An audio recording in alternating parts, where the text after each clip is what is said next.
Humarap ang 4 sa mga kakandidato sa pagkapangulo sa mga miyembro ng PCCI o ang Philippine Chamber of Commerce and Industry para maglatag ng plataporma at sumagot kaugnay sa iba't ibang mga issue. Pero ang dapat sana ay paghaharap-harap ng 4, hindi natuloy. May report si Ivan Mayrina.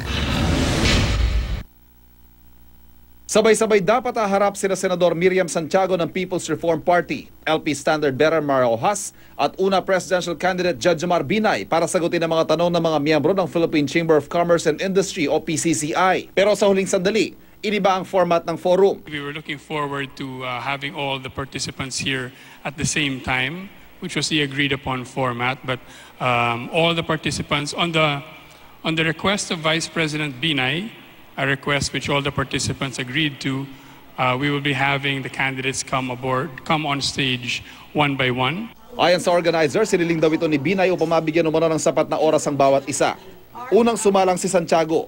Maliban sa pangako ng mas masiglang ekonomiya sa kanyang pamumuno, isa raw sa mga unang isusulong ng senadora ang pagsasabatas ng Freedom of Information Bill. May mga nakapansin na kailangan ulitin ng moderator ang mga tanong sa senadora at nagbabasa rin siya ng mga sagot sa ilang mga tanong sa kanya. Naungkat ang isyu ng estado ng kanyang kalusugan matapos niyang i-anunsyong gumaling na raw siya sa stage 4 lung cancer. Sa panawagang isa publiko ang kanyang medical records, sinabi niyang wala raw anumang batas na nagtatakda na kailangan niya itong ilabas. Don't you see me?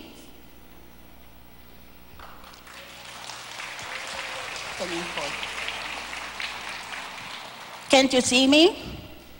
Can you see that I can stand straight? That I can look you in the eye?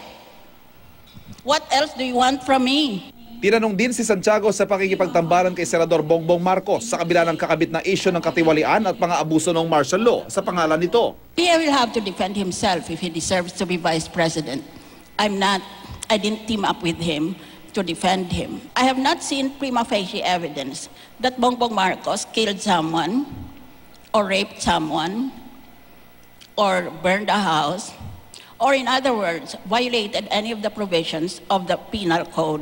Pagsalang ni Binay, sinabi niya ang kanyang karanasan at executive ability ang lamang daw niya sa mga katunggali. What sets me apart is my track record.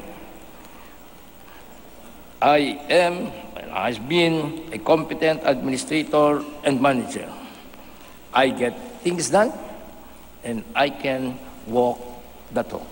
Tinanong siya tungkol sa mga alegasyon ng katiwalian laban sa kanya at kung bakit hindi humarap sa Senado para personal na sagutin ang mga alegasyon. I did appear in at least 5 instances. Press conference, a special meeting at PICC. At saka, I did file, kasi ang kaduktong nitong allegation nito that I'm not forthcoming is the fact that I did not appear in the Senate. Koko, tapanood mo naman yun. Number 3, yung demeanor naman nun. Si Rojas naman ibinida ang mga nagawa ng Aquino administration at ang intensyon niyang ipagpatuloy ito. We're talking about the hopes and dreams of all of you, of 100 million Filipinos who want for a better life, who want a clear path as to how to attain it, and that is what we're offering sa Daang Matuwid. Nausisa si Rojas sa paninindigan niya sa issue ng pagpapababa ng income tax. Paniwala ni Rojas, hindi raw dapat ito gawing issue sa election 2016 dahil mahabang usapin ito. Pero di raw ibig sabihin na tutol siya dito. Ako ho, yung unang naghain ng pagpapababa ng buwis sa ating mga trabahador. No?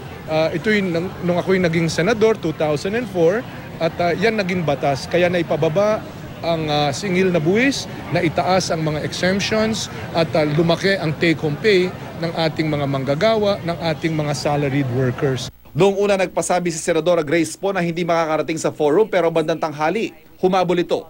Hindi na siya sumalang sa one-on-one pero nagbigay ng maiksing pagpapaliwanag ng kanyang plataforma. We've already supported the reduction in our tax payments. I think that we should reclassify the different brackets for taxes. We are one of the highest in Asia, and yet our government services still has to be improved. Inamin ni Po na lean o manipis nga ang kanyang resume, pero giit niya. Ang lean hindi naman masama.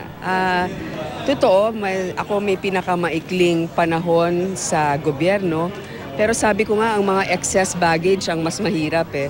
Mas okay ang lean basta malaman at meron namang kalidad ng serbisyo. May mga pagkakataong nagkaharap at nagbatian ng mga kandidato.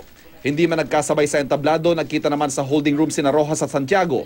Na magkasalubong, nagkita tagyakap naman sina Santiago at Binay. Ivan Mayrina, GMA News.